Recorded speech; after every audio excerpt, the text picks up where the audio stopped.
Anyway.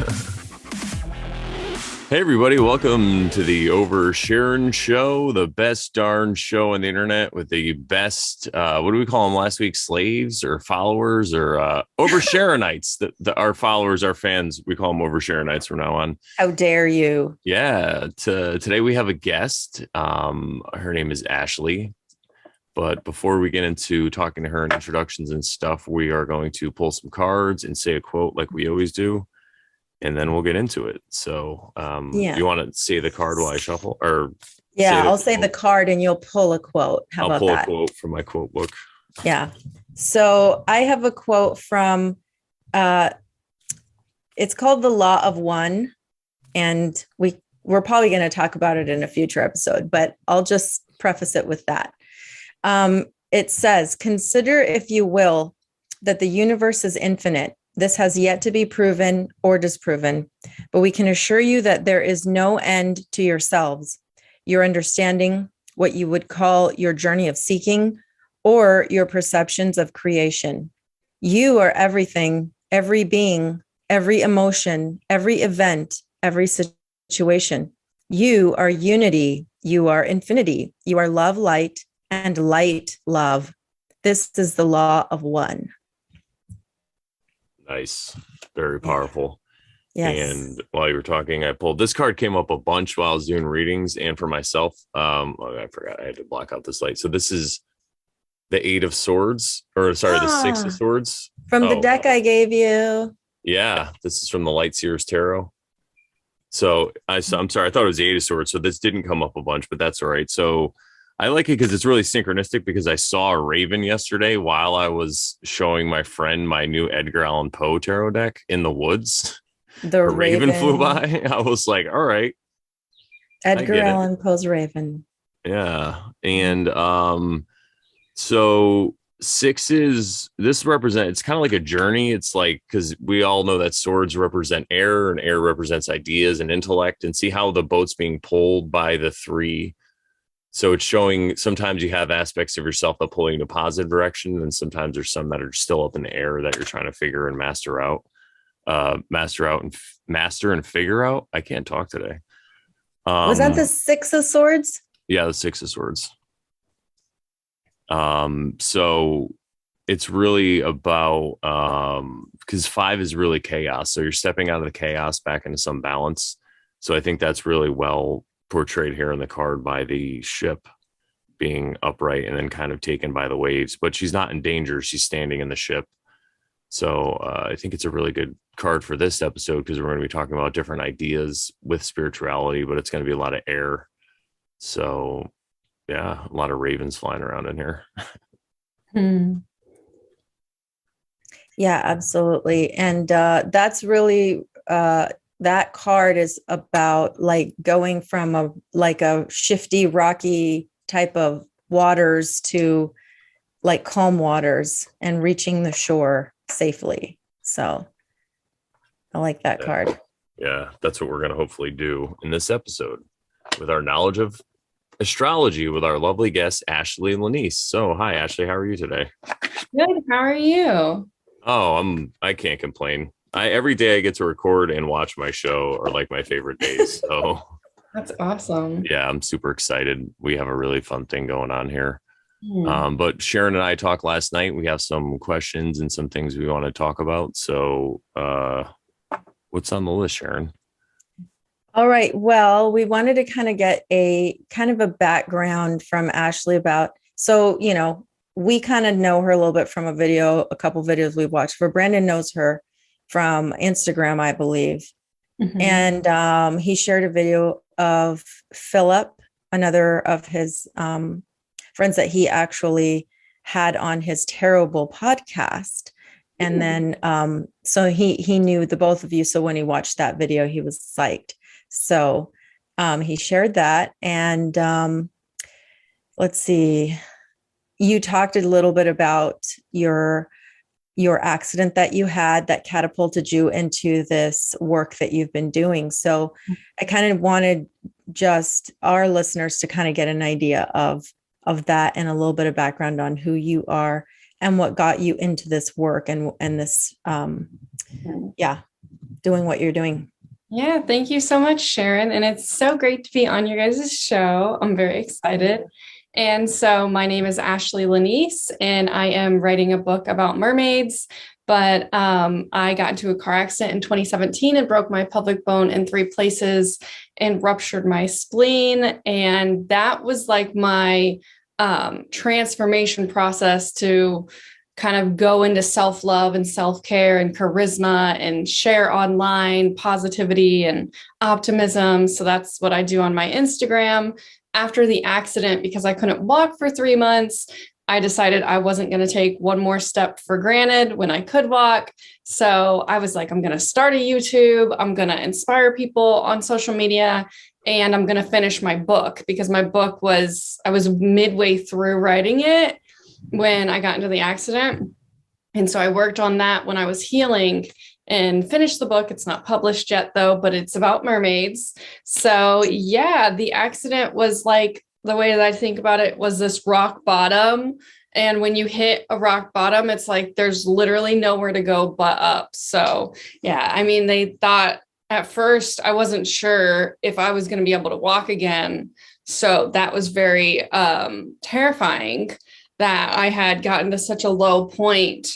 And so, yeah, now I share positive energy and self-love, because I studied it a lot after the accident, because I kind of had to come face to face with myself and be like, the reason why I got into this accident is because my mental health and my self-love was like terrible. So I decided, well, I'll learn about all of this stuff now. So that's pretty much a little summary. But when it comes to astrology, I liked astrology before the accident. I feel like astrology is a form of self-care and self-love, and maybe was the only thing that was really helping me before the accident. So I started liking astrology when I was in high school. But what's funny is I actually didn't like it at first, because I thought that what they said about Virgos was terrible. Every time I Googled it, it'd be like nitpicky. And I was like, wow, but you kind of got to know where to get your information from, because online forums are way different than reading books. So I started reading books about it, and that's when I really loved it. And so that's pretty much my little intro. Well, that's awesome. I also thought of something else. Brandon, oh, sorry, no. Okay, I'll back up. You told Philip on your show, or on that show you had with Philip, that you are a twin. Yes. And I thought that was very interesting this morning, as I was right before I was doing meditation. I was like, oh my gosh, I just realized that she is Ashley and she's a twin. And we also had Brandon's friend Ashley, and she's a twin. Wow. Oh my. I was like, holy smokes. See, yeah, that's a crazy synchronicity. It's just crazy synchronicity. Okay, so just a quick one on your sister, your twin. Mm-hmm. Are you guys identical? We say that we are, but we technically don't know, because when we were being born, they asked my mom if students could handle the placenta or something, and they broke the bag. And I guess that's how you tell, but we are both left-handed, and identical twins nature puts a discoloration in one of their eyes, one of the twins' eyes, to let like nature know them apart somehow. So she has that. It's like we have brown eyes, but she's got this little like hazel section. So we're pretty sure we're identical, because we're both left-handed, and that's like a very rare trait. And she's got that little hazel section, but we looked a lot more alike when we were younger. But she dyes her hair black, so she looks like me, but with black hair. Okay. Wow. Well, that was very interesting. I've never heard of that, like distinction between identical twins. Yeah. So that's fun. That's really cool. Yeah. And I like how the universe left it a mystery to you, like it's just something you have to kind of wonder about. You have some hints and you have an idea, but it's still a mystery. That's pretty cool. Yeah, we've always felt identical, but it would be really wild to realize if we were fraternal. But I don't know if any energy would change between us, because we have always felt identical. But yeah, I love that too. It's like, we don't know. Yeah. So just quickly, just speaking of identical twins and how they, especially astrologically, since you know more about that topic, how do you feel like you guys are today, kind of as now living kind of your own separate lives? Like, how do you still feel like you have that connection that twins usually have? I don't know. Definitely. Maybe more when we were younger. Like when we were younger, like my sister would enter a room and say something, and then she'd leave, and then I'd come in and I'd say the same thing. And my mom would be like, what? Like just wild stuff like that. But we both have different rising signs. So that's interesting because the rising sign depends on the minute of your birth. And we were a significant amount of minutes apart. So that changes like, our chart. Wow. So it's down to like ascendants are down to like the minute. Mm-hmm. Wow. That's why your exact birth time is key when you look up your ascendant. So I always try to stress that with people. They're like, well, I was born around 3 p.m. And it's like, no, around. We got to know the exact time because the ascendants change every so few minutes. So yeah, that is mind-boggling to me on another level, because like I just got to think about how our ancestors who didn't have these like things of like time divide. Oh, you were born at like 3:27 p.m. Like they didn't have that. So how would they have known what the ascendant was? You know what I'm saying? Does that make sense? Mm-hmm. Yeah, they definitely had like some super cool ways to like keep time, like with the Stonehenge and everything. I've never really like went down that path completely, but yeah, it's pretty wild. But like, you know, astrology started in like the Mesopotamian cultures and stuff. And back then, like, even though it seems so like long ago, like they were crazy with how to the like minute they were with keeping time, because well, a lot of people don't know this. Astrology started for crops, not for people at all, because it's like, okay, in, you know, Cancer season, you know, we start to plant a lot of things. And so they used it like, okay, when Cancer season starts, we plant this plant or whatever. So then the kings and queens heard about it. They're like, okay, well, if you can predict when I can plant eggplant, can you predict like anything about me? Because it's kind of like when we're born, we're kind of planted on earth and then we bloom as a person, like a flower in a way. Wow. So at least that's kind of how I see it. And I think love that. I love that aspect because it brings back nature. Like, you know, like one of our favorite podcasters, his name's Crow 777. That's not his name, but you know, that's his podcast name. And he always says there's no lie in nature. And so he coined this term called the sky clock so that people didn't have to fight about, well, no, that's a weird way of saying this, or no, you should say it this way. He's just like, let's just call it the sky clock. So yeah, like what you said is very, very, I'd never heard that as well. So good stuff. Any questions, Brandon? Comments? I would just say maybe with the time thing, I think people were a lot more advanced than we give them credit for. And, you know, in the past, they probably could just look at the sun and, you know, like crack an eggshell or something. They could just be like, yeah, it's 2:00. You know what I mean? Like, yeah, you're right. I think they were just more attuned to nature, really. Oh, absolutely. Absolutely. Yeah, but it's a shame though, for people who don't know their time of birth, because we actually have a friend who both his parents have passed away and he doesn't have a good relationship, I guess, with his family. So he's not sure. I mean, I guess he could look up his birth certificate or whatever, but we've deduced his moon sign, but we can't figure out his ascendant yet. So, yeah, we'll see if he orders his birth certificate. But yeah, so like along this topic of like the zodiac and astrology, I've heard this terminology of like the tropical, the Western, the Vedic, the sidereal. I don't even know if I'm pronouncing sidereal correctly, but those are the terminologies I've heard used. And I don't necessarily know the difference between them all because I haven't really dug and done the homework on that. Do you have a way to explain that? Yeah, so Vedic astrology I know is like Eastern astrology that's practiced more in like Asia area. And that one I haven't done a whole lot of research on, but it's interesting whenever I see it because they interpret it in like a square. And I know it's a lot different than what we practice in the United States, which is Western astrology, which Western astrology is comprised of sidereal and tropical. So, from my knowledge, those two are fighting about the house systems and basically. So you kind of have to have a good knowledge of the universe and the way that the universe works. So I'll give like a visual, like this is the center of our Milky Way galaxy, right?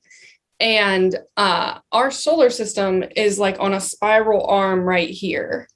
And so as we move through the galaxy, as we've moved through it since when the first astrologers created the system, we are actually moving away from the constellations a little bit. So the constellations are like a backdrop. And what's interesting is the constellations aren't in our solar system. The way that I like to think about it is pretend you were like on a street corner and you were like standing in the middle of it, and behind you is the grocery store, but to your left is I don't know, shoe store. What the constellations are is really just backdrops, like the grocery store, the shoe store behind you. They're not in our solar system.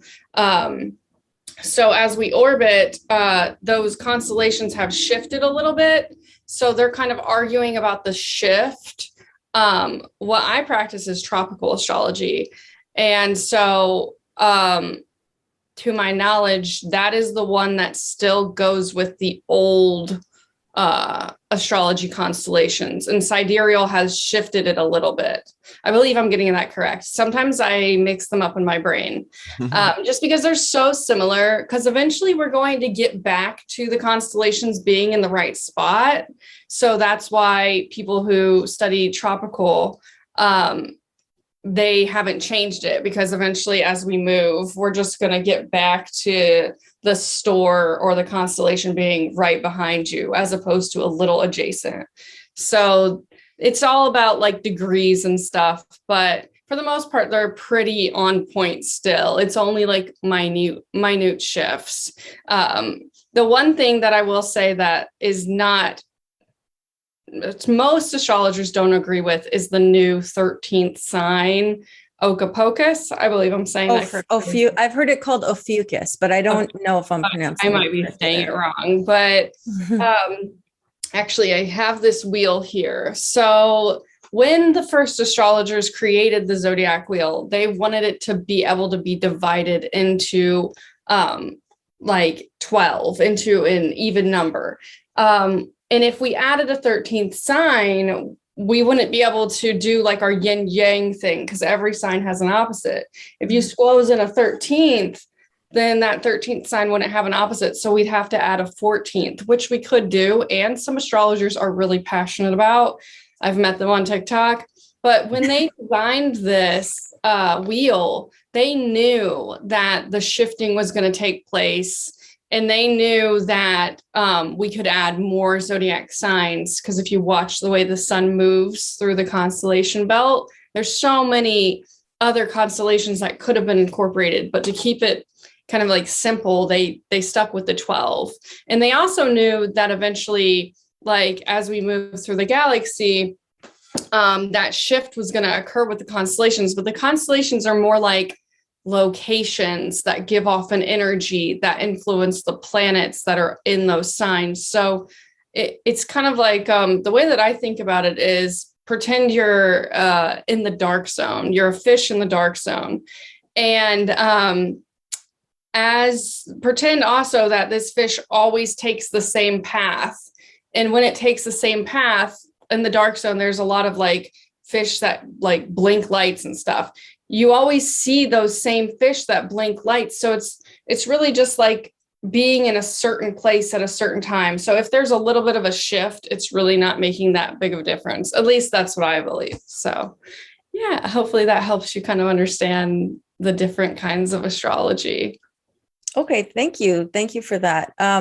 So what you were talking about made me think of so our, like I said, Crow 777, the guy that we listen to a lot, in his podcast, he has been talking about this book recently in the last several months called The Worship of Augustus Caesar. Now, I haven't read it myself, but I keep hearing him talk about it.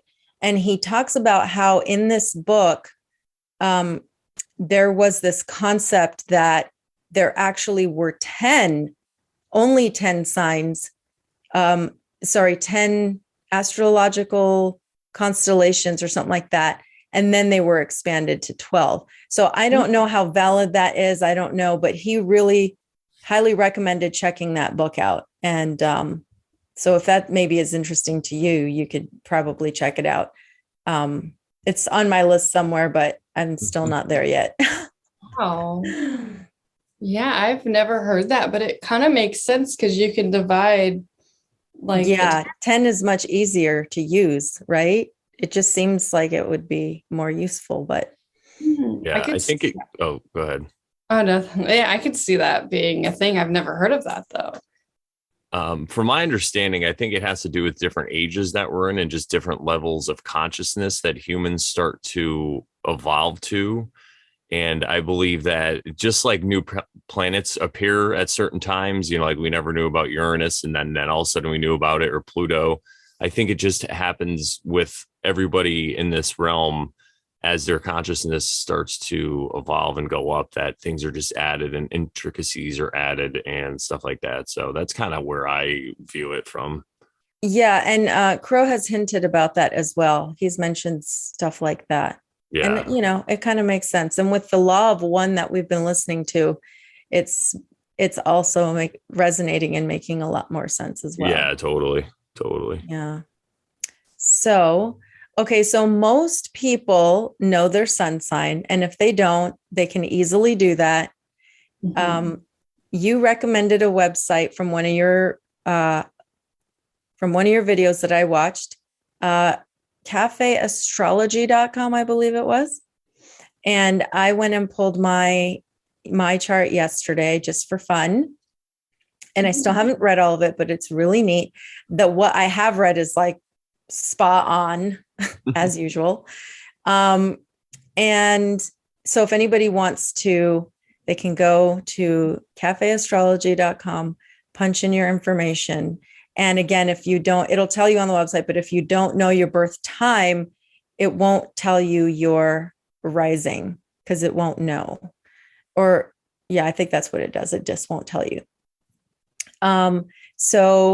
But anyway, Brandon, did you have any comments about the sun sign before we move on to other topics? No, I think the sun sign is what everybody's really familiar with. So we were kind of going to glance over it a little bit because we want to go a little bit deeper into what people aren't as familiar with. Because when I talk to people on the street about astrology and people that kind of doubt it, and they're just like what Ashley said earlier, she's like, oh, I looked into it and I didn't really feel like it resonated with me. And that's how I felt. But once I got into moon signs and rising signs, it blew my mind. I was like, oh, I get it. And really the sun sign is just, if you think of it as the face that you put toward the world. So it's your character when you're interacting with people. This is the person that you're portraying in the world. And then the moon sign, as I understand it, is more how you communicate with yourself. And then maybe when you're intimate with somebody, that's your way of being with them and yourself, same kind of thing. Yeah. So Ashley, if you just have like a couple of lines or a couple of sentences or comments about the sun sign and your general thoughts on what it is. Yeah, I agree with Brandon. The sun sign is your overarching personality that people see, but there's so much more underneath the surface of that, which is what all of the other planets kind of show. Awesome. Well, having said that, the next thing we want to talk about is the moon. what is people's moon sign, and what can you tell us about that? Having said that, there are other things related to that I've heard, and you can talk about this if you want, but I've heard of North Node and South Node, and I've heard of Rahu and Ketu. And if you have any commentary on that, please just jump right in. Yeah, I don't know anything about Rahu and Ketu. That's interesting. I'll have to look into that. In the North Node and the South Node, I haven't done a whole lot of research on because that's like farther out in the chart, and I focus on like the inner stuff. Okay. But yeah, the moon sign is one of your inner planets. So you have inner planets and outer. And your moon, the moon controls water, and it controls our emotional current. So the way that I understand the moon sign is it's your emotional sign. And it's kind of like it can hide some of your shadows or like darker aspects of yourself, but it's how you process emotion. But I loved what Brandon said about it as well. So I always love to hear other people's interpretations. Yeah, I like the way that you broke it down as well, because it puts it in more of like a scientific manner, where I'm just out here like a philosopher, like, oh yeah, but the way you said it, how it processes emotions, that really resonates with me. I hear what you're saying. Yeah, that's great. Awesome. So you and Brandon are, and I have you on either side of me. I don't know how it's going to be on when we actually put this on out there, but you and Brandon are kind of opposites with your sun and moon, right? Mm-hmm. Yeah. Okay. So Brandon, what is your sun and moon? So I'm a Cancer sun and a Virgo moon. And I believe Ashley, I've heard her say it and we've talked about it, she's actually a Virgo sun and a Cancer moon. Okay, that's really cool. Yeah. So I think that's why we connected so well. And we've been talking on and off probably, I think, for at least 2 years. Maybe it was 2019. I can't remember, 2020 at some point, but we've been sending voice messages and stuff back and forth. And I think that's why we're able to relate to each other so well, is because we're just coming from the same point of view, but just different. So I think sometimes if you get somebody that's the same sun and same moon as you, you can actually have conflict because you're just at a different stage in your life than they are. So they're either going to annoy you because you're like, oh, come on, man, catch up. Or they're going to be above you and they're going to be saying things that you're not ready to hear yet. You know what I mean? Like, I ain't ready for this. So, but I think the opposite is better because it just comes from a different point of view, but very similar. Just like they say, opposites attract. So it reminds me a lot of magnetism. Yeah, it's very complementary. Yeah. Yeah, I like that. So having said that about moon, is there anything else about the moon that you wanted to touch on? That's pretty much it. I mean, I could talk about like what are like the best signs for the moon. Oh, yeah, please. All of that. Well, yeah. Well, they don't like to say that there's any bad placements. There's just challenging placements that are more challenging for the moon. And so any water sign is going to be great for a moon sign because the moon loves water. So, and all of the water signs are emotional by nature. And so those are good placements, or placements where it's a little bit easier to express your emotions, but that can also be challenging, specifically for a Cancer moon. That's the perfect placement for the moon because Cancer rules the moon. However, when a planet is in rulership, it can be too much sometimes. So you gotta like reel it in. And then, so then earth signs are good too, because they have like an atmosphere around them where they like know what emotions to let in and let out. And then fires express intense emotions. They like to show really intense feelings, and the subtle ones they kind of contain. And then air signs can be challenging placements for the moon because they overanalyze how they feel and try to bring in intellect with feeling. And that can sometimes, like, the moon just wants to feel. It doesn't want to like explain why it feels the way that it does. So those can be kind of harder placements for the moon. But all aspects in astrology can be like worked out and find like the best out of it. So Yeah. I raised my hand because I'm an air moon. I'm a Gemini moon. I'm a Libra sun, Gemini moon. And so, yeah, they're both air signs, and the moon. Yeah. I tend to like get in my thoughts about why I'm feeling a certain way. So I get it. Totally get it.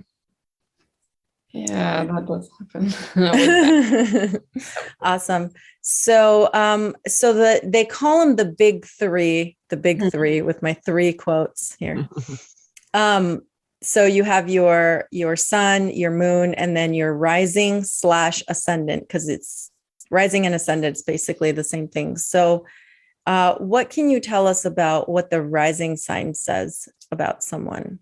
Yeah. So the way that I see the rising sign is I call it your soul sign, because it was, you get it the minute you were born. The minute you were born, you're stitched into the universe as your own body mass. Whereas before you were in your mother's womb floating there. But then when you're born, that minute is your rising sign.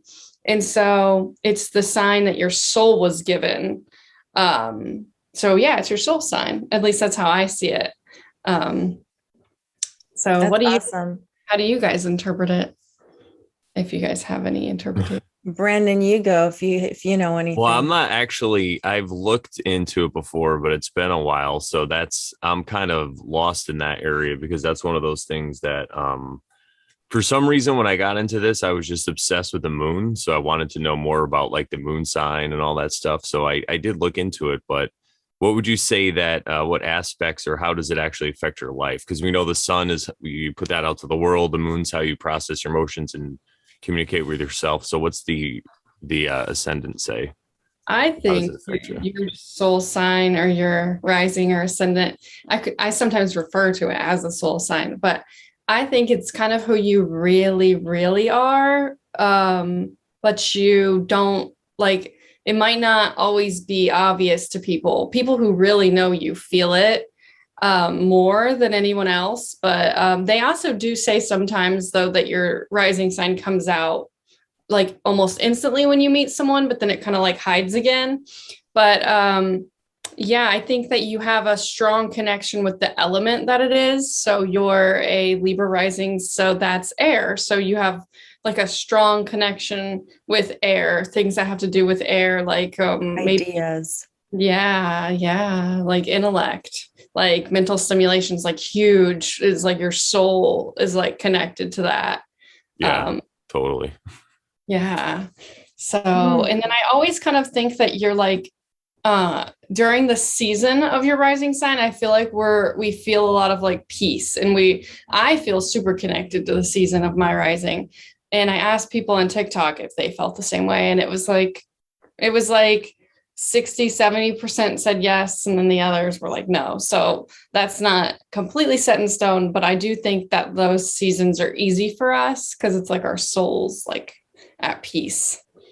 So. Okay. And what was your rising, Sharon? I'm a Leo rising. So what would you say about that? Brandon, like, yeah, what? I love Leo risings because there's so much like Pisces rising, which is my rising sign. And so Leo is ruler of the sun. So your rising sign is like the sun, like your soul is like bright, and it's like, it like radiates this like golden aura, and they always attract a lot of people to them, like all kinds of energies though. And they radiate this specialness that makes people want to be near them. Leo is strongly associated with that. And they're fire. So you might feel super connected to fire, candles, like those might calm you down a lot. Incense. Anything like that. I love Leo risings. I just think that they're just so incredible, like as people. So yeah, that's kind of a short little interpretation. Oh, thank you. Mm-hmm. Awesome. Okay, so moving on to the next topic, which I heard you talk to Philip about, which I'd never heard in my life associated with astrology, was the Lilith. And I was like, what is that? Yeah. But I did see when I ran my chart on Cafe Astrology, I did see the Lilith in there. I haven't completely looked at it, but I saw it in there. So I was like, okay, that's what it is. I get it, that it's in there. And I'll tell you in a second when you can chit chat, and I'll look for it in my thing and tell you what my Lilith is.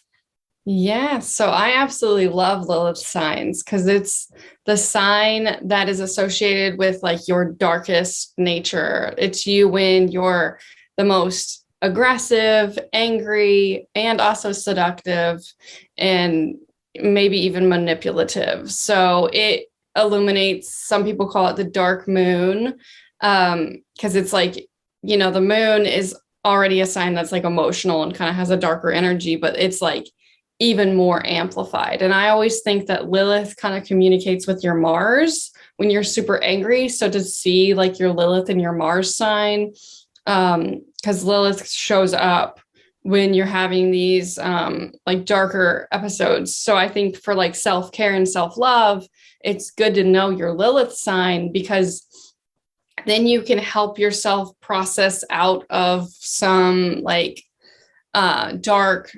depressions and triggering anger spells that your Lilith sign might bring up. So, yeah. Okay. So with that said, I'm a Virgo Lilith and a Leo Mars. Okay. Leos are known for, Leo Mars is known for, so Mars is your dominance sign. And so it's kind of who you are when someone questions your authority. And Leo is the sign of actually like showbiz. Anyone like who likes acting or self-expression, like usually has Leo somewhere in their chart. And so Leos, when their authority is being questioned, they kind of put on a show already. And then you've got Virgo Lilith, and Virgo is a perfectionist. So the way that I see that is if someone was like questioning your authority, or you guys were having like a discrepancy, you're going to eliminate that Leo like nature of like, I will cause a scene if I have to. And then that Virgo is going to be like, and I also have all the facts. So you can't even debate with me, because Virgos, they're all about like, they get their facts straight before they come towards anything. They're perfectionists. So I love they're right next to each other on the zodiac wheel. So they like communicate with each other a lot. So that's very interesting to evaluate. That's yeah, funny. I want to say that sounds a lot like Sharon, which is really good. That's why she's such a valuable co-host to have, because I know that she has her facts straight and she's only worried about the truth. She's not worried about how she looks or any of that stuff. So if we find something, and I'm the same way, we could reverse ourselves on it, but she's so logical in that aspect. That's what I respect about her. So we know all our listeners, I think that's why they value it too, because they know we're not fooling them, or we're not like blowing smoke up their rear end. We're here to give them hard facts about things and ask questions mostly. But we mostly ask questions because we're not trying to make any claims. Exactly. Because if we're going to make a claim, then it's going to be a factual claim, because I'm not going to say anything that I don't know 100%.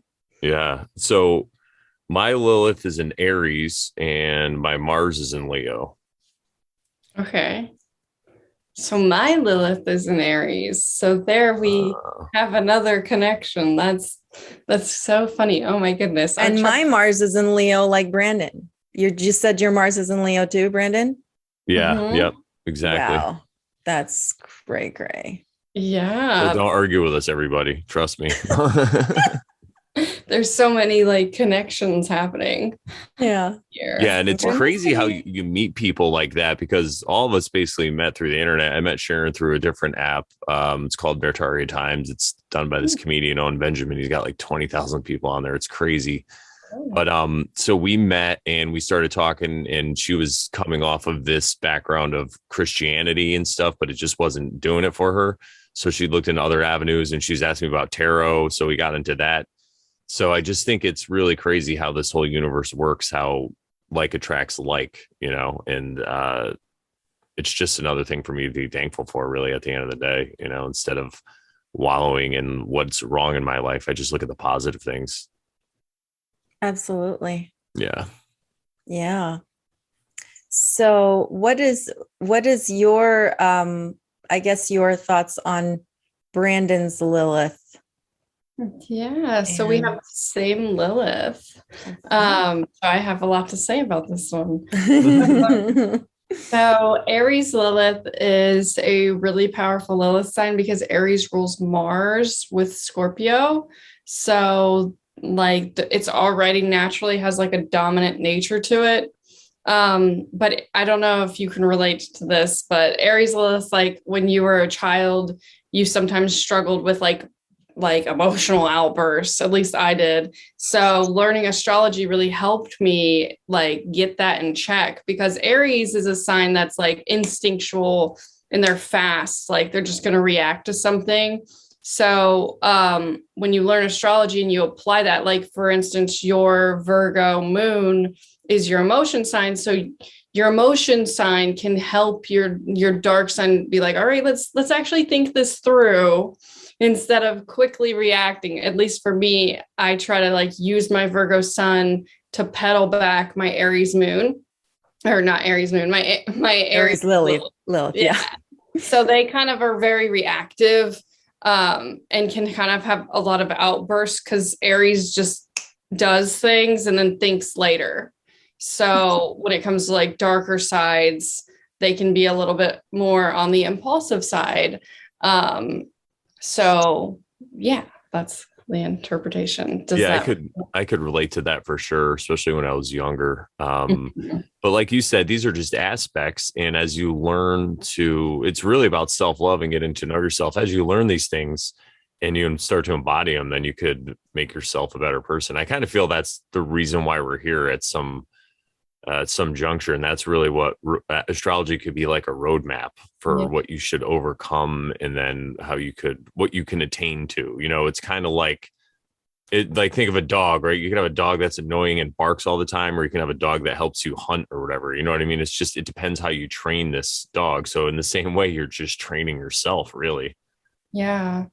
Because you can use your Aries like impulsiveness to be very constructive rather than destructive. Like you channeling your Lilith into like things that you want to accomplish, I think is one of the best things that people can do. So Aries Lilith can get stuff done because they're like, okay, this is what I'm going to do. So it's almost like your powerhouse of energy at the same time. So yeah. Oh, I like that. Get her done, Brandon. Fire action. Yeah. Let's do it. Cool. So the next thing I wanted to touch on was the planets. And I'm just not very well versed in how this all connects, because I'll see the natal chart and I'll see all these little lines, and I don't even know what any of that means. And plus, I still haven't memorized all the little, like, what they look like and stuff like that. And I'm like, okay, what is that? So what can you tell us about the planets? And I guess regarding the natal chart, and then regarding how they affect our lives. Yeah. So to start, the best place to start is the theory on why astrology even works, which a lot of people don't know about it, but it is called the harmony of spheres, or musical universalis, which was created by Pythagorean, the inventor of the Pythagorean theorem and all of the things. He created a lot of different things, but it states that as the planets are moving through the universe, they are giving off a vibration. And that vibration is affecting us on Earth because we are all in that same solar system belt. So we're feeling those vibrations. And so each planet, like for instance, the moon is attached to emotion because the vibration that the moon is giving off is an emotional vibration. And you can even listen to the planet's vibrations on YouTube. If you look it up, you can hear them. But yeah, so each planet is associated with like a vibe or what they represent because that's the vibrational energy. And so the moon is your emotions, the sun is your personality, Venus is your relationships. A lot of people like to think of it as just love, but it's more than that. It's any kind of interpersonal relationship, how you act with other people. And then Mars is your dominance and Mercury is your mental vibration. So the way that you process things mentally, your intellect. And then Jupiter is your, it is how you challenge authority or your new ideas. And then Saturn is more of your limitations and how you conform to authority. So those two kind of bounce off of each other. And then after those planets are your outer planets, which go with your generation. So you and your generation all have similar planets with the outer planets, which is Uranus, Neptune, Pluto. All of those are connected to people born within the same years as you. So okay. That's cool. Brandon, do you have any questions about planets in regards to what she just said? No, the only questions I would really have is maybe we should tell her our signs in certain planets and she can give us an idea what that means, just like we were doing with the Lilith and the Mars and stuff. Okay. So what are some, give us a planet or two that you want to hear from us about, and you could maybe share a little bit about what that means in each, where they're located, etc. Let's do Mercury is always fun because that's your intellect. Okay. So my Mercury's in Gemini. Okay. And my Mercury's in Scorpio. Okay.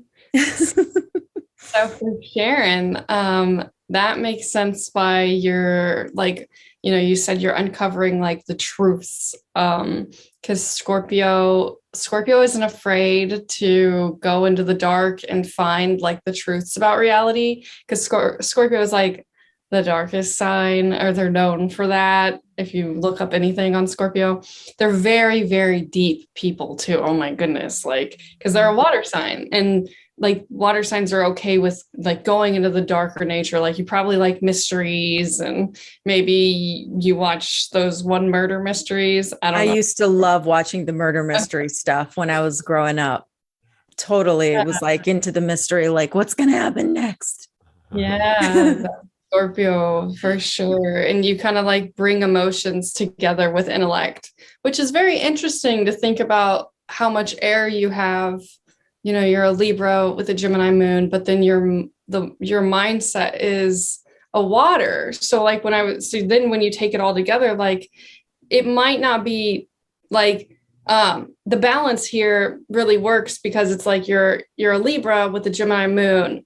And your Gemini moon is always going to be grabbing at your intellect sign to interpret your emotions. But that helps your chart because your intellect sign is a water sign. So how I was saying that you might have a struggle there, your intellect kind of helps out your air your air moon trying to process so much. But then your mind, maybe you could talk yourself out of it because you could be okay, it's okay. Emotions are meant to be felt, things like that. So that's really cool to analyze. Girl, how do you know me, girl? It's cray cray. They're my favorite sign. I love them. But yeah, so Brandon, you said that your Mercury was Gemini. Oh my goodness, that's perfect placement. So Geminis, they love to think about a lot of things. Like their minds are so expansive. So it makes sense why your show really works and why even when I watched it, like you guys have so many good and fruitful topics to talk about, because these are both two very deep signs, deep in different ways though. Like Gemini, they like to look at the whole picture of something, and like they like to also see how things navigate and work, and they follow the path of things. And then we've got Scorpio. You're Scorpio, you guys bouncing off of each other, how you're like bringing these evidences to, you're like, okay, and here's like the dark truth about it. And like, honestly though, Scorpio can like bring the dark truth and not judge it. So it makes sense that you guys kind of pride yourself and your channel on bringing things to the table. And then that's what you guys do. Non-judgment, basically, in a way that is just asking questions. Yeah, I love that. And it makes sense that a Gemini would do that. Like the Gemini does that because that's like a reporter nature, because Gemini is like the sign for intellect. So, yeah. And then you said your rising, Brandon, your rising is Libra. So your soul and your mind get along very well. Like you have a really good connection between the way that you think and the way that your soul expresses itself, because they're both air. So yeah. Wow. Making so much sense. Yeah. And the big picture thing that you said is crazy, because I've been on this journey, I guess, of truth and looking into crazy things in history and all this stuff for a long time. And I'll come across something now and it clicks from something like 8 years ago that I looked into. And then I'm like, oh, that's what they meant. And it falls into place. Yeah. So it's crazy. And then we share it with all our fun over Sharonites who love us. Yeah. Shout out to the chat, by the way. How you guys feeling? How's it going? Because we do a live chat when we premiere these on Thursday nights. So we're just saying we're giving a shout out to the future chat. It's going to be good. We're traveling into the future and giving them a shout out. But yeah, as Brandon was saying, like things start to connect for me as well, as I start to hear things, even like now as I'm going through the law of one and learning about the law of one, like things from years ago that never made sense to me are like, okay, well, now that kind of makes, like, now that's a piece of the puzzle that makes more sense because of what it says in the law of one. Not saying that the law of one is the be all end all, but it does really provide a lot of context and a lot of explanation for unanswered questions I had before. So really, really cool one to check out. Yeah, I'm excited. But, yeah. So you had mentioned, Ashley, that something about the vibration of the planets and stuff like that. And I don't know, Brandon and I probably have seen these. I don't know if you've seen them, but like there are lots of people out there with really amazing cameras that, and I think they're like P900s or P1000. I think they're Nikon. I can't remember the brand, that can zoom in on the planet, and you can see, like you can see them, and it looks like they're underwater, and you can see almost like a cymatic pattern sometimes, which is like the vibration pattern of what it's doing. And it looks really amazing. I don't know if you've ever seen those. I've never seen that, but it makes sense. I do like to think of space as an ocean, and each planet is just giving off of a ripple that's affecting you, or affected you mainly that instant you were born, like stitched into the reality as your own body mass. So yeah, that's so cool. I'll have to look into that. Yeah. And if I remember, Brandon remembers, we can send you some, I'll try to find some links or something about that. Yeah. But yeah. So now the other thing that I wanted to bring up and mention or ask about is the houses, because I don't really comprehend the houses. And if you don't, that's okay too. But I just wanted to kind of maybe have a basic idea of, because like there's also another wheel that's like broken up into 12, but that's not the same thing as like the zodiac. So just a general idea of what the houses are and what they're for. Yeah. So the best way to explain the houses is, okay, so to think of when you're born, like that soul sign, think of it as a wheel of fortune. And it's like, you know, because it's every minute someone's spinning the dial, and like that second you're born, it lands somewhere, right? And that starts the other wheel. So for instance, let's just go with Aries. So our wheel of fortune dial, oh, this is your rising sign, this is your ascendant, that starts your first house. So the houses lay on top of the regular wheel as another wheel, and it's all different depending on your rising or your ascendant, whatever you want to refer to it as, your soul sign. So your soul is your first house, because that's the house of like instinct, humanity, like that's the house of like who you are as like, I want to say a person, but it's more like as, I don't know, like a human being almost. So each house is associated with a sign though, which is interesting. So the first house is associated with Aries. So sometimes they call it like the Aries room or the Aries house, but it is the first house, and it illuminates different aspects of Aries, but still similar to Aries. Like Aries is instinctual. So your soul is an instinctual thing that you just innately do. So then it lays on top of like the rest. There's like another wheel up here. I like when I see it that way. Okay. But if you know the signs pretty well, you can understand the houses a little bit, but learning them definitely helps because they're their own energy. Their own thing. Yeah. I remember the first time I looked up houses and I didn't realize that they were like completely separate and totally different from just the actual signs. So I was, I remember being confused, but yeah, thank you for that. Brandon, did you have any questions about houses or comments? Well, what I've heard about houses, because I have a book, it's sitting right here actually, and I was into it. It's funny because I get into something and I go really deep, and astrology is something that I always wanted to learn more about, but I just never seemed to have the time. But I did try to read the section about houses a couple times because I didn't quite get it at first. But for me, what I see is that like one of the houses could represent your careers, one can represent family, stuff like that. So depending on where the planets lie in there, then you can use it. And really what it is, you're just zooming in deeper. So it's more really just about self-knowledge. So like the sun, the moon, your rising, those are really important to get into master. And then as you go, you can go into the planets. And then as you master that, you can, I think, look into the houses and what they do. But yeah, that's about it, I guess, on that. Yeah. In regards to houses, I thought of something because of what Brandon just said. I was like, when someone did my chart, there was some stuff that wasn't populated in certain houses. And that was kind of like interesting to me. Because like, I don't know, let's just say, I think one of the houses represents like relationships or something like that. And what does it mean if like a house is empty? Like, let's say the relationship house is empty. What does that mean? If you know. Yeah, see, I don't know.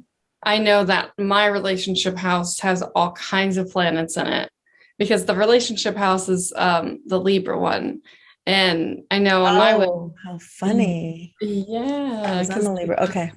Yeah, Libras are from Venus. So Venus is the planet of love and connection. So Libras are really good with one-on-one connections, and they have charming energy by nature. And they stand for the intellect that comes with love. Whereas Taurus, who shares the planet Venus, they stand for the love that just two people have like sensually without having to talk about it. But anyway, so I don't know. That's very interesting to think about. But the way that my favorite book explains the houses is they say that the signs are actors, the planets are the roles that the signs can play, and then the houses are the setting. And so some actors are better at certain roles. And then some actors like different settings it's a blend of that. And I really like how they break it down like that, because it makes it make more sense to me, at least. So actors, roles, and then settings is what you were saying. Environments. Yeah. Yeah. Interesting. Very cool. Yeah, it's an interesting breakdown. Yeah. I'll have to, like Brandon, I've always been interested in astrology, but I've never like sat down and really gone deep. So might be something I do in the future. But so the next thing I wanted to ask about was, and if you don't know a lot about it, it's okay. If you know anything about when people say like a square or a trine, those are called aspects, I believe. The conjunction, all these things. Do you know anything about those topics? I know that conjunction means like placements that are super, super close. So you amplify that energy. For instance, you can have what is called a stellium if you have enough planets really close to each other. A stellium is where you have 3 or more planets in one sign. So I have a Libra stellium. So that means like when people meet me, or like I kind of associate more with Libra, like, and that's why I probably didn't like, when I read stuff on Virgo, like worry warrior, I was like, what? Like I didn't really think that sounded like me, because I don't really have a whole lot of Virgo in my chart, but I have a lot of Libra. So I know that about conjunct, but then square and Tyron, if I'm saying that right, I get them mixed up. I forget, because I read it more like compatibility. Because I do a lot of like compatibility things on TikTok. Like I know airs get along with other airs. Well, elements always get along really well with the same element. So I don't really do that yet, but that's definitely something I want to like dive deeper into. So. Awesome. Thank you for that. Well, I think Brandon wanted to know about Chiron.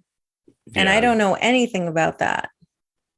Yeah, I've heard it before. I've heard people talk about it, but it's something I'm not super versed on. So give us the goods. Yeah, that's one of my favorites. I like it. And I like it when you think about it with Lilith too, because Chiron is your pain sign. So Chiron is like the wounded healer. Because if you know the story of Chiron, Chiron was the Sagittarius who got wounded, or he was a centaur. Sorry, centaurs and Sagittarius are connected. So Chiron was a centaur who got wounded, and then he was like put into the stars. That's like a very quick summary. I have the full story somewhere on my TikTok, but your Chiron sign is your pain sign, like, and so it illuminates like how you'll get hurt, what things could hurt you, and kind of how to process pain. And my Chiron is in Virgo, which is interesting, because like I definitely feel like there's like synchronicities, like when I read my Chiron sign, like when it comes to like worrying about health and stuff, like that's definitely true for me. And like the pandemic really challenged me, because I was kind of a germaphobe before it. But yeah, so your pain sign, and like it does kind of touch on health, because pain and health kind of go together. But yeah. Okay. So having said that, is that in the Cafe Astrology? And if so, how is it spelled? Because I don't remember seeing it, but then again, I don't even like, I've seen it spelled Chiron, but I think I might have seen it spelled in other ways as well. I think they used to have it. They've updated their website. And then I think I saw that they took it out. Okay. So that's, yeah, certain apps will show you and certain ones won't, which is kind of like, even with Lilith, like not every app. Right. I had never heard of it. Okay. So go ahead. If you scroll down, because they show you on Cafe Astrology that like block thing, there's like, it'll be like asteroids. It might be in there with like your Vesta sign, which is like it's another asteroid. It's like your luck and like fame and fortune sign. So there's like a bunch of little ones that it might be there, but if it's not, then it's not. Then it probably isn't. Which is fine. Maybe tell us about your Chiron and maybe how that has, like, because you said it's affected how you think about things when it comes to like health and what happened the last couple of years. Yeah, Virgo is known to be a little bit of a hypochondriac. That was Sagittarius a little bit too, though. But so definitely, like, I used to be like a germaphobe. And then when the pandemic hit, I was like, oh my goodness, like I was terrified because the news scared me. And like I kind of bought into it, but then I started to realize like, okay, it's not as bad as it's seeming. But what's interesting when I read mine is it said that I was going to have, and I read this before my accident, like years before, it said something was going to happen that was going to be like this painful physical experience, and it would always stick with me. And I was like, oh my God, that sounds like, I didn't know what it meant. I'm like, I remember reading it. I'm like, that sounds terrifying. I hope it's not anything too serious. But I believe it was just like the pain of my accident, like getting into a car accident and breaking everything. And I still have those screws in my hips. So that's stuck with me. They're never going to be removed. But, your pain sign can also show you like healing aspects too. So like, they really touched on when I read it a while ago about how it was going to stick with me, but like kind of like transform me through my life. And that makes a lot of sense because my accident was very painful, but also very transformative. So it's kind of wild. Yeah, that's absolutely very, very interesting how that worked out. I am now curious to find my Chiron. Well, how would you like to find out right now? My Chiron's in Taurus because it looks like Chiron is one of those where it lasts for a certain time period. So you could just look it up. Oh. And what year were you born, Sharon? 19. You're gonna ask me on live TV. You just said how old you were. Oh, we weren't recording. He's gonna text each other. I could send you the link if you want. I'll text you. Okay. Taurus. She's 652 years old. She's timeless. Yes, I am ageless and timeless. I love that. Yeah. Like that thing on Count St. I mean, I should be able to just logically deduce it, but my brain is I got Tuesday brain. You're fine. I sent you a text. All right, cool. Yeah. So do you know anything? Can you say anything about Taurus? Yes. So whenever in astrology, I probably should have brought this up first. You should always think of what element are they and then what rank are they? Because each sign has an element and a rank. So Taurus is an earth sign. And then their rank is what I call it. It has another name, but their rank is fixed because there's the cardinal, mutable, and fixed. Okay, yeah. Sharon, you're in Taurus as well. Are you freaking kidding me? Yeah, it transits. So it went in my year and then it came out for a while. And then 30 years later, because you're like way younger than me, then it came back in. Yeah. Anyway, I'm sorry. Continue, Ashley. I just wanted her to know this was applicable to her too. To both of us. Yeah.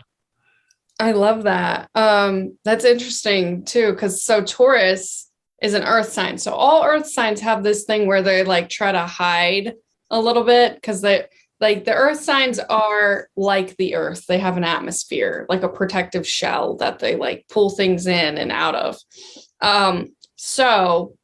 But Taurus is known as the slowest moving sign because Taurus, they're kind of like a boulder, like they're just like slow moving because they like to process things and really take their time to process things. So when thinking about Chiron and Taurus, how I would interpret that is painful events that happen might take a while to process, but you also might be kind of doing it in the background, not necessarily showing everybody. But also on the same token, like, because it's the pain sign, so healed events, like healed moments are also going to be like very like seasonal, like, okay, we're going to do this for this many seasons. And then, you know, they transition very slowly. So it's so like people that have Taurus moons, it's an interesting moon sign because it's like when they're in a good mood, they're in a good mood for a while. And then they slowly transition. But then when they're in a bad mood, they can be in a bad mood for a while too. So Taurus is very sentimental. They take their time when they process things. So, and they're also very nostalgic too. Like they're known for that. So things can maybe remind you of your pain, like, because they're a tangible sign. So things are, so the physical realm is like connected to Taurus. So places could be triggering if they connected to your pain or things like that. So I see what you're saying. That's interesting. Brandon, do you have any comments about that? I'm still processing it. No, I'm just kidding. Yeah. Processing. I think the word stubborn came to mind. And I think that I've been in certain areas I have been stubborn, and I could see now why it was, especially if it was related to trauma that I had suffered. Mm-hmm. And, you know, for the listeners, when we say trauma, that can happen. It could just be separation anxiety from when you first got separated from your mother, or it could be like terrible things that happen to you too. There's so many things that cause trauma, especially in our society. We're not very conscious of these things. Most people aren't, especially a lot of parents. So a lot these days are, which is great. So I think that all these woundings happen to us, and it wasn't even really intentional a lot of times, but this is kind of what I feel like why I'm looking into this is to process stuff like this and to heal further. Everything is really just about healing in my point of view, really, to become that better ultimate expression of myself here. Yeah, great. The stuff that you talked about, like slowly processing stuff, I feel that resonates with me, or like processing in the background, or like not necessarily outwardly to the world, but like I know I'm processing. So that resonated with me. I forgot some of the stuff you said toward the end, but that toward the end didn't quite resonate as much with me, but it may be because of some other things that are in my sign. So, but yeah, totally. And I always say that if like astrologers are kind of like practitioners in a way, like if something I said didn't resonate, sometimes it's like, I just got to get better at astrology. And I think a lot of people need to know that, because it's like, we're still trying, like as astrologers, we're trying to like navigate, okay, what is the right way, or what is this correct about? Maybe I met someone who it's just, you know, they were an outlier or whatever. So, and I feel like that's why people don't like astrology, is because maybe an astrologer said something and they're like, no, that's not me. So it's like, I like to say, don't blame astrology, blame the astrologer if it's not the right interpretation. And it's very helpful to know too. Like, I love when people give me feedback and then they're like, oh, I don't really know if that resonated. Because then it's like, okay, then I need to analyze and read more about that. But yeah, so. So remind me, what are the last couple of things you said then? Okay. Let me can remember. Taurus. Oh, I think I said, they are a tangible sign. So all the earth signs are connected to the physical, which is very interesting to me. When I first learned it, I was like, what does that mean? But yeah, just like things you can actually touch. So they're nostalgic and they get like attached to certain things. So in relation to pain, like something could remind you of your pain and be hard to, like, if it was a location, go back there, depending on your trauma levels. Or if it was a thing that was around when you were having some sort of traumatic experience, you might not really like it that much anymore. And it might take a while to process, but that also depends on the level of trauma that you've maybe experienced. So with like lower traumas, it might not really apply. Okay. And that, like I said, that doesn't really resonate with me because I feel like I've always been able to process stuff without the attachment. Like, okay, so I'm going to go into like my traumas, right? Which was my husband passing away 12 years ago, approximately. And so people would be like, you're still going to live in the same place. You're not going to move out. And I'm like, I'm fine. Like, there's nothing wrong with like living here. And they're like, it doesn't remind you of him and the place. And he didn't like die in that place. He died in the hospital, but I don't know, like maybe if he had died there, it would have been different. But even still, things like pretty soon after he passed, I was okay, like going through his closet, his side of the closet, and like picking out things that I could give away to family members, like, you know, shoes and clothes and things like that, because I'm like, why is it going to sit here and rot when somebody could use it, you know? So I didn't have like an attachment to the things. And I'm that way. I'm not really attached to like things like a teddy bear or something that he actually got me. It was a little dog.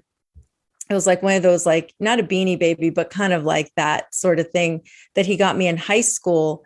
And when like some years later, when things just weren't working out and he misunderstood my thoughts, he was like, oh, I guess she doesn't like me. So he later on told me, oh, I'm seeing this girl. And I'm like, excuse me? Like, how you going to tell me that? Like, I thought we had something going here, you know? Yeah. And so like that little dog, it was never like an attachment thing for me, the little teddy bear dog, but I just had it because he gave it to me. So when that happened, I was like, I had nieces and nephews who were like, I don't know, really small. I just gave it to them. I was like, I don't care. Okay. So when he came before back, they were married too. I'm not sure if he said that or not. Oh, okay. So when he came back into my life and we got married, my nieces were like, here's your Wes dog back. Cause I had named the dog Wes. I'm like, okay. That's interesting. I totally had forgotten about that like puppy dog thing. But yeah, I'm not like attached to things. So, and like, even like, okay, so my last boyfriend passed away like over a year ago, and we lived a mile away from each other. So his house is literally like a mile away. And I'm always walking kind of in that neighborhood because I take my daily walks. And it's not like, it's not hard for, like when his brothers came into town and we went to his house and stuff, I didn't really have any issue like going in the house and telling them like, yeah, this is where he would sit and have breakfast, or, you know what I mean? Like, I just didn't have an issue with that. So I don't know where that comes from, but. Yeah. So that was my like off the top of my head reading. So now I'm thinking because like Taurus is usually attached to sentimental items, but that's usually more for like when I read someone's Jupiter placement, like your life path. So I feel like it probably doesn't apply to Chiron then, because there's like with different planets, certain things are more like illuminated of that sign. Then like, for instance, if you're a sun in Taurus, like they usually really cherish things like that they have, and they love like really nice things, except sometimes they're kind of humble and they're like, no, I don't. But it's like, then you look around their house. But anyway, so I feel like your Gemini moon, Geminis are super logical. Like that's in a way, like it's so helpful to have when emotional experiences, like bad ones happen, because you can Gemini is a sign for logic. So like when you're feeling like an emotional experience, like sometimes they can almost be emotionally cut off and cold. So, or not even, well, I mean, people see it as cold. People see it as cold. Exactly. Yeah. But to you, it's like you understand the logic. You're like, well, someone might need this, like, and I wonder if like the aspect is like, it could also be that Taurus feels in a way, maybe even comfort from those items, like, instead of like, oh, I can't be here, or like, it's like, oh, this is where we were. And like, definitely your Gemini moon, I see like radiating outward, because it's just like, no, I understand the logic behind all of this. And so, yeah. I totally did. And like when he was on his like last several days, like his father was telling my family, like, is she delusional? Like, doesn't she realize he's dying? And I was like, I was delusional. I was like, no, he's going to be fine. We're going to go home after this. He's in the intensive care unit. That's okay. In a few days, he'll get better and we'll just go home. Like, I was like, no, we're going to be fine, And so I was looked upon as like, what is wrong with you? Like, either you're like either cold or you're illogical or something. So yeah. Yeah. And if you're interested in that full story for our viewers, you can go back to episode 13 labeled Death. And both of us talked about experiences that we've had in our life with people that were close to us that have passed away, and how we dealt with it and how we processed all that stuff. So yeah, those are some of my favorite episodes, even though when we premiered it, I think everybody was crying. I'm not crying, you're crying. But yeah, Brandon, how did you feel about because we had the same Chiron. So how did you feel about the whole like attachment to things? I sense that you're not very, like, I don't feel like you're attached to things either. No, well, the way I'm looking at it is because she's saying it has to do with wounding and stuff. So it's when you go through trauma. So it's not a major, it's not like a major aspect like your sun sign or your moon sign. It's more of something that's specific to the trauma. Okay. And what you're saying about comfortable places, I remember when I was younger, like certain places were really comforting. And even now I like to go certain places to be in there. But what I'm thinking is maybe it's possible, but like you said, with the logic, the way that we process this trauma that happens to us, it overrides the other aspects of maybe Taurus or whatever. Yeah. So I'm thinking that's probably has a lot to do with it. Yeah, absolutely. Yeah. So, but I used to get attached. Like there's still a lot of stuff around here I got to get rid of. And I used to be worse, almost like a hoarder, but not quite. But now I've learned how to kind of be thankful and let things go and say goodbye. But yeah, when I was younger, like even now, sometimes, like if I get a jar, I got like a jar of applesauce. It was like, like from a farm, and it was like a mason jar. I'm like, how can I throw this away? Like, I love this jar. Like, I'm going to keep, it's like stuff like that. I always feel kind of wasteful. I'm not sure. Maybe that comes from attachments. I totally have the same issue that you do. So it's not an attachment of so much of like I need this thing because it's comforting to me or whatever, but it's like out of weight. Like, I don't want to waste something. Yeah. And I feel bad. Yeah. And it's like, if something, like if I have a lot of like boxes that came in from Amazon or whatever, and I'm like, but what if I can use this box for something? So then I end up like almost being a freaking hoarder.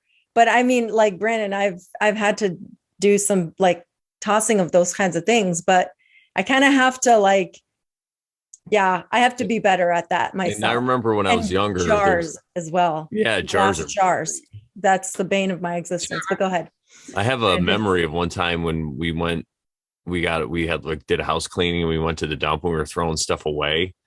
And some of it was like toys or like stuff we didn't use. And I had just had this feeling of like sadness. So, it was really strange.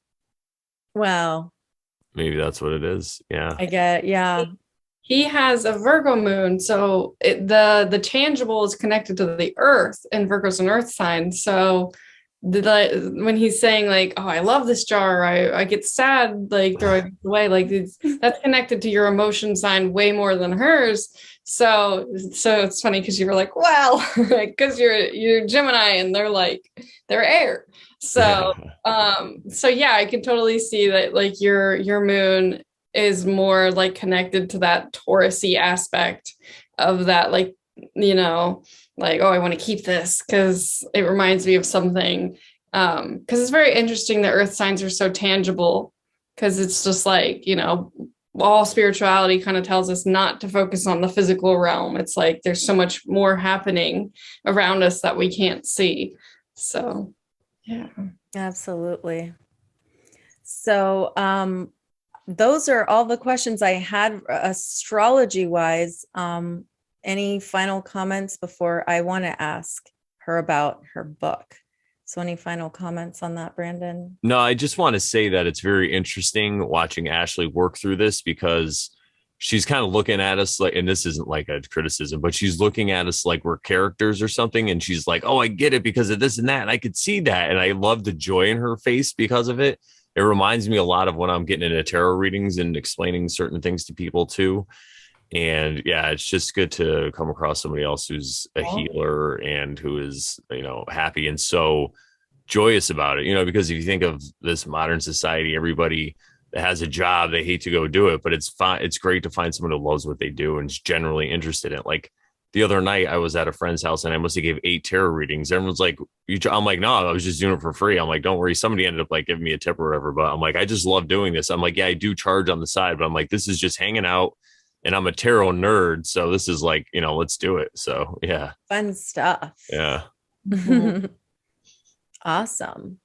So with that said, I wanted to ask you kind of to give us a little overview of like, what brought you to write this book and kind of a general idea of what it's about.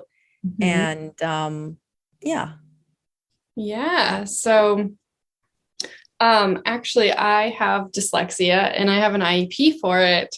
And so I was terrible at spelling, but I always loved to write. And when I was in high school, they told me that I had to overcome my dyslexia by reading more. And so I started reading. I have this huge bookshelf right here, and it like bumped my comprehension level up like crazy. And then I just had this epiphany after reading one of my favorite books. So it was like this universal, like it was like the last page, I shut it. And I just had this feeling like I'm going to write a book one day and it's going to like radiate the same energy that this book did. Like it was so strange. It was like goosebumps. And so then I like felt like the universe just like hit me with this, like, I'm going to write a book one day. And then I didn't know what it was going to be about though. So I kept, I just like waited for the universe. I knew it was going to be fantasy because I love fantasy. But I wanted a creature that was like underrepresented. And so I love vampires, but I was just like, they're really saturated. So it hit me one day again, mermaids. I was just like, right when it entered my brain, it was just like, yes, like done deal. And like, I always was kind of called one because my hair is super long and me and my sister just have like long hair. And so I was just like, yes, like they aren't like, where's the mermaid world that sets the foundation for all the rest? Like, who was the first mermaid? Like, does anyone know? So I was like, they're so cool. And like, they could occupy the whole world. Like, so then the idea came to me, and there were lots of different first drafts. At first, I just tried to start writing, but then I was like, well, I don't know anything about them. So then I went through this process of research, and I got like super obsessed with doing the research. I wanted to be able to find the most I possibly could on mermaids, every single mermaid. I wanted to bring them all together and take the first lore and then make it as close to it as possible. I wanted to like preserve the old lore, but then bring in all these other mermaids, because every culture has something to say about mermaids. So I wanted to weave it all like a little stitcher, like, and make it all make sense so that when it's released, it's the mermaid book that sets the foundation for all others. So my book is about a mermaid. Her name is Zandra Devosha. And in the mermaid world, there are 4 different mermaid races. And within each race, there's 2 different types. And Zandra was born the type that's called a mesmeron, but she somehow has the abilities of a bellador.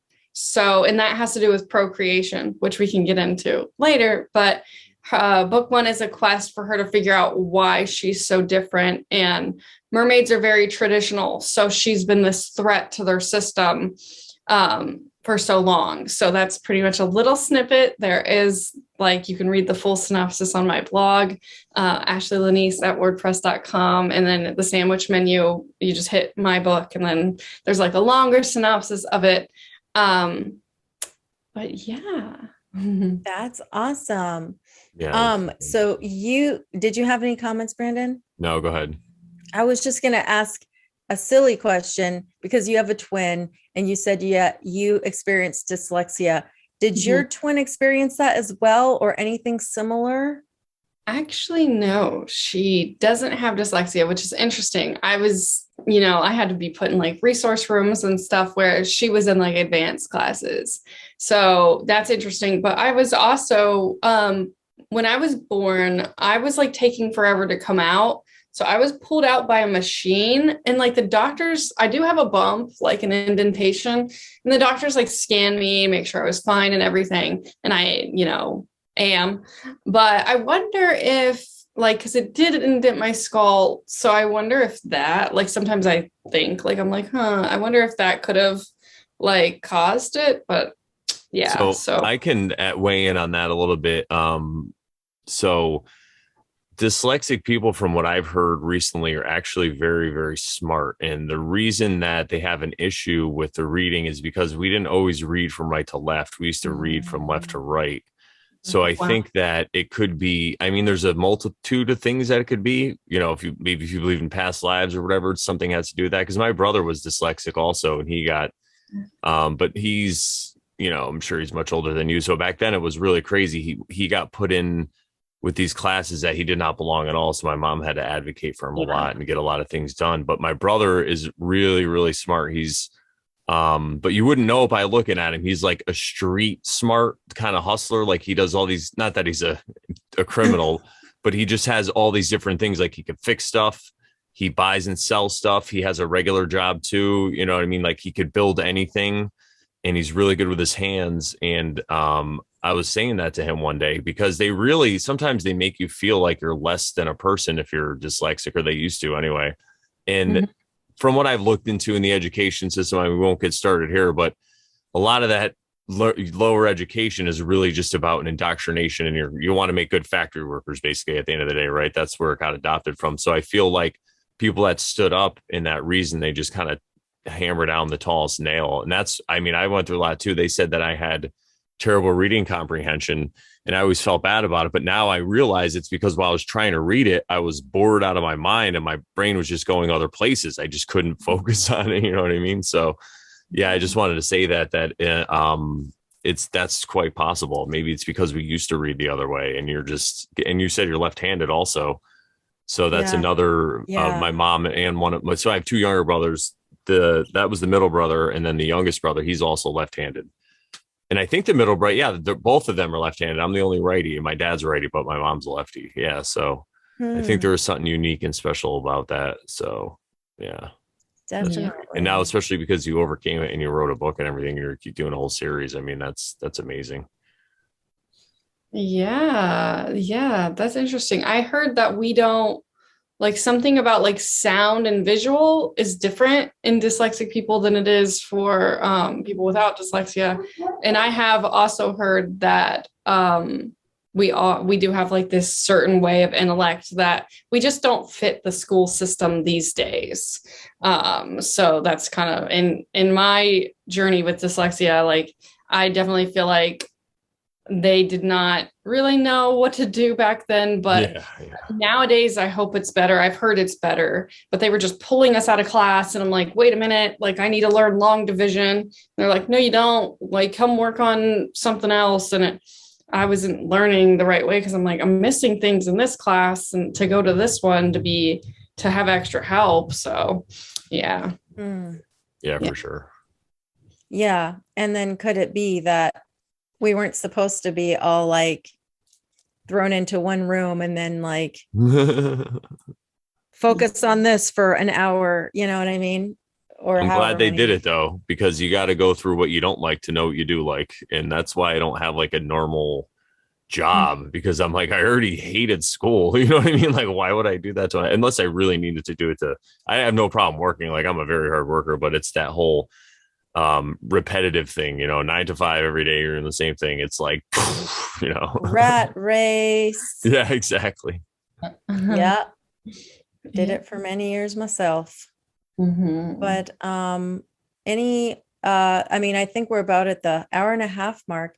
Yeah. Do you have any final thoughts, Brandon?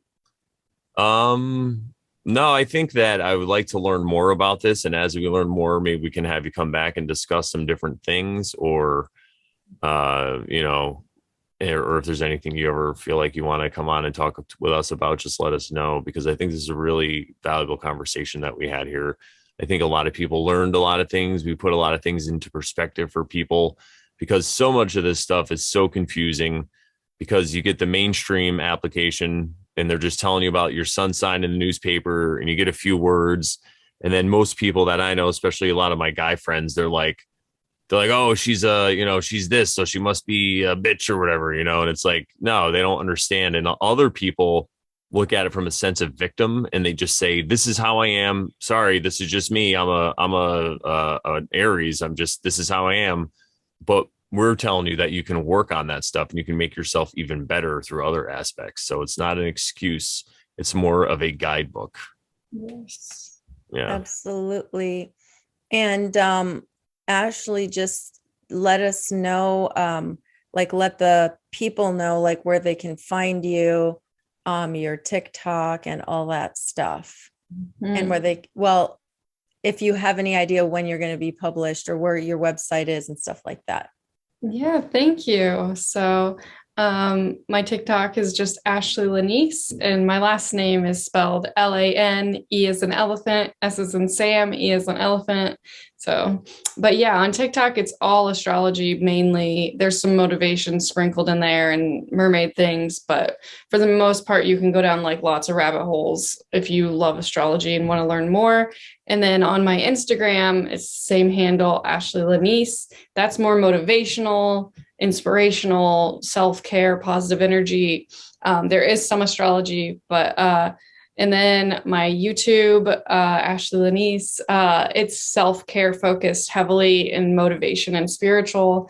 And then my website's just ashleylanese@wordpress.com. And I've got like blogs if you want to read about astrology, like the basics and stuff like that. But yeah, thank you guys so much for having me. It's been an honor to be on your guys' show. So I would love to come back and talk more. There's so many things, like when I'm watching it and listening to you guys, I just love everything you guys talk about. So awesome. Thank you so much. Yeah, I really love your YouTube channel also, the way that you bullet point certain things and you kind of give an idea of upfront what you're going to go over, so then people know, and then you lay it all out. Yeah, it's done really well. So kudos to you, and keep up the hard work. Thank you so much. Yeah, absolutely. Thank you so much for coming on to our show. And we'll definitely want to look into this stuff, so we have more questions and bring you back so we can go deeper dive. Yeah, exactly. All right. Well, I think we're done with this one, Sharon. So what do we say to the good people? That if you're not oversharing, then you're totally not caring. That's right. So keep oversharing. Talk to you guys later.